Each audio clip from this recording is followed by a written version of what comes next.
Selamat pagi anak-anak. Baik anak-anak, sebelum mulai pelajaran hari ini, marilah kita siapkan hati dan batin kita untuk berdoa. Dalam nama Bapa, Putra, dan Roh Kudus. Amin. Ya Bapa dalam surga, puji dan syukur kami haturkan kepadamu, karena atas berkat dan perlindunganmu, kami dapat melaksanakan kegiatan ini. Semoga apa yang kami pelajari sebentar dapat berguna bagi masa depan kami dan anak-anak kami.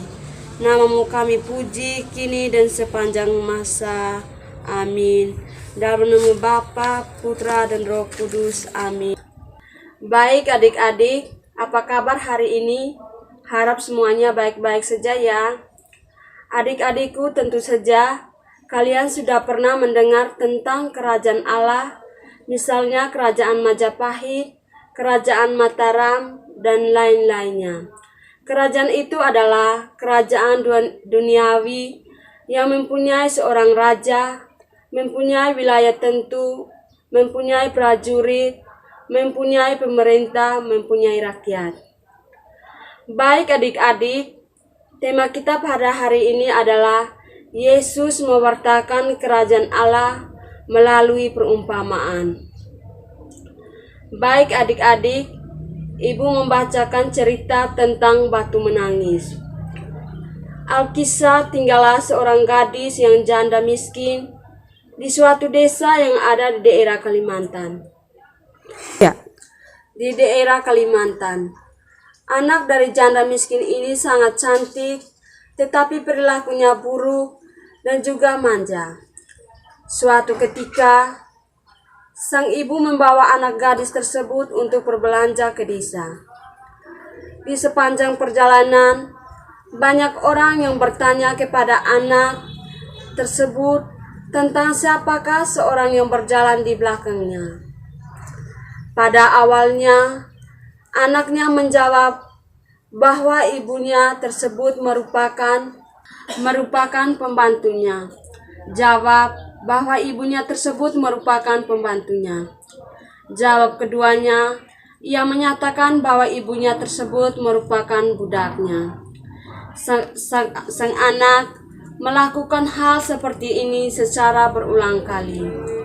Jadi, ketika orang-orang menanyakan tentang ibunya, ia selalu menjawab tidak sesuai dengan sebenarnya.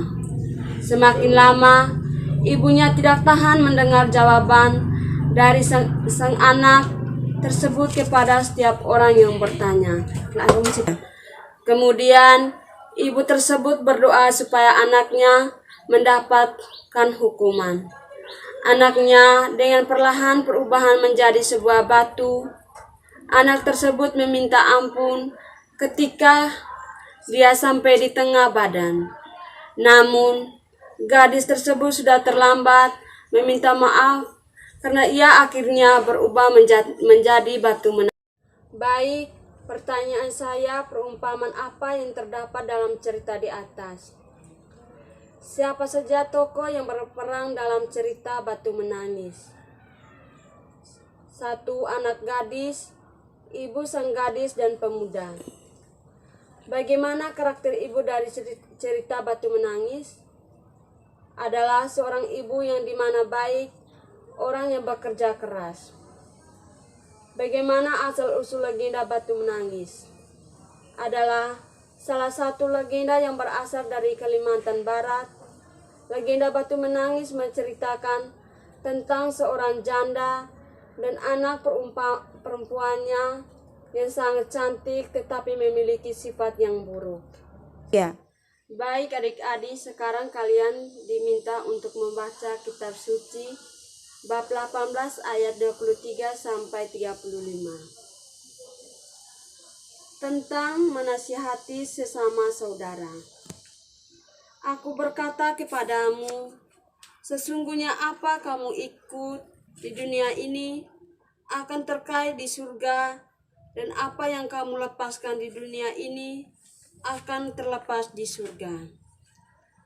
Dan lagi, aku berkata kepadamu, jika 2 orang daripadamu di dunia ini sepakat meminta apapun juga, permintaan mereka itu akan dikabulkan oleh Bapa-Ku yang di surga. Sebab di mana 2 atau 3 orang berkumpul dalam namaku, di situ aku adalah di tengah-tengah mereka. Ya. Kemudian datanglah Petrus dan berkata kepada Yesus, "Tuhan, sampai berapa kali aku harus mengampuni saudaraku jika ia berbuat dosa terhadap?" Sampai itu jauh kali. Yesus berkata kepadanya, "Bukan aku berkata kepadamu, bukan sampai 7 kali, melainkan sampai 70 kali 7 kali. Sebab hal kerajaan surga seumpamaan seorang raja yang hendak mengadakan perhitungan dengan hamba-hambanya. Setelah ia mulai mengadakan perhitungan itu, dihadapkanlah kepadanya seorang yang berhutang 10.000 talenta. Tetapi karena orang itu tidak mampu melaksanakan hutangnya, raja itu memerintahkan supaya ia dijual beserta anak istrinya dan segala miliknya untuk membayar hutangnya. Maka sujudlah hamba itu menyembahkan dia, katanya, sebab dahulu Ya. sabarlah dahulu, segala hutangku akan kulunaskan. Lalu tergeraklah hati raja itu oleh belas kasihan akan hamba itu, sehingga ia membebaskannya dan menghapuskan hutangnya. Tetapi ketika hamba itu keluar, ia bertemu dengan seorang hamba lain yang berhutang 100 dinar kepadanya. Ia menangkap dan mencekik kawannya itu. Katanya, "Bayar hutangmu." Maka sujudlah kawannya itu dan memohon kepadanya, Ya. "Sabarlah dahulu, hutangku itu akan kulunaskan." Tetapi ia menolak dan menyerahkan kawannya itu ke dalam penjara sampai dilunaskannya hutangnya. Melihat itu kawan-kawannya yang ia sangat sedih, lalu menyampaikan sangat yang terjadi kepada Tuhan mereka. Raja itu menyuruh memanggil orang itu dan berkata kepadanya, "Hai hamba yang jahat, seluruh hutangmu telah kuhapuskan karena engkau memohonkannya kepadaku. Bukankah engkau pun harus mengasihi kawanmu seperti aku telah mengasihi engkau?" Maka marahlah tuannya itu dan menyerahkan kepada algoja sampai ia melunaskan seluruh hutangnya. Maka Bapa-Ku yang di surga akan berbuat demikian juga terhadap kamu apabila kamu masing-masing tidak mengampuni saudaramu dengan segenap hatimu. Ya. Baik adik-adik, Ibu mau bertanya tentang yang Ibu membaca Injil tadi. Bagaimana Matius 18:23? Tunggulah. Ya. Baik adik-adik, yang tadi Ibu membaca kitab suci, Ibu akan bertanya bagaimana Matius bab 18 ayat 23 sampai 35. Adalah Yesus mewartakan atau mengajarkan perumpamaan Allah, menuntut supaya orang percaya mengampuni orang yang bersalah sampai seperti Kristus telah mengampuni. Baik adik-adik, pewartaan Yesus Kristus yang sentral adalah kerajaan Allah. Yesus datang ke dunia untuk menaklukkan kerajaan Allah. Isi pewartaan adalah dawasan bagi orang tertindas, pembahasan bagi orang tawanan, penglihatan bagi orang buta, dan perwujudan tahun rahmat Tuhan. Kabar ini sangat mengembirakan bagi para tawanan dan para budak. Dalam pelajaran ini, perumpamaan dalam mengenai pengampunan dalam bacaan tadi adalah salah satu segi dari kehidupan dalam kerajaan Allah itu.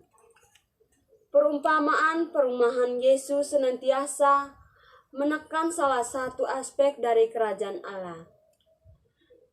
Baik adik-adik, kesimpulan materi kita pada hari ini adalah kerajaan yang ada di Indonesia adalah kerajaan duniawi yang mempunyai seorang raja, yang mempunyai wilayah, mempunyai prajurit, mempunyai pemerintah, mempunyai rakyat. Yesus mewartakan kerajaan politik, perang sebagainya, tetapi kerajaan Allah adalah kerajaan damai, kesejahteraan, penuh kasih, keadilan, dan sukacita. Allah sendiri yang meraja penuh kasih sayang, kebaikan berhendak menyelamatkan semua orang. Dalam Injil terdapat sejumlah perumpamaan berupa cerita pendek yang dikisahkan oleh Yesus agar kabar gembira tentang kerajaan Allah yang diwartakannya mudah merespon di dalam hati sanubari para muridnya. Baik adik-adik, sekarang pelajaran kita telah selesai. Marilah kita siapkan hati dan batin kita untuk berdoa. Dalam nama Bapa, Putra, dan Roh Kudus. Amin. Allah Bapa yang Maha Murah, kami berterima kasih atas semua berkat dan penyertaan sehingga kegiatan kami pada hari ini berjalan dengan baik. Semuanya kami haturkan ke dalam tangan kasih-Mu lewat pengantaran Yesus Kristus Tuhan kami. Amin. Dalam nama Bapa, Putra, dan Roh Kudus. Amin. Baik anak-anak, sebelum kita pulang, apakah anak-anak sudah mengerti atau belum? Kalau sudah mengerti, materi kita sampai di sini saja. Terima kasih.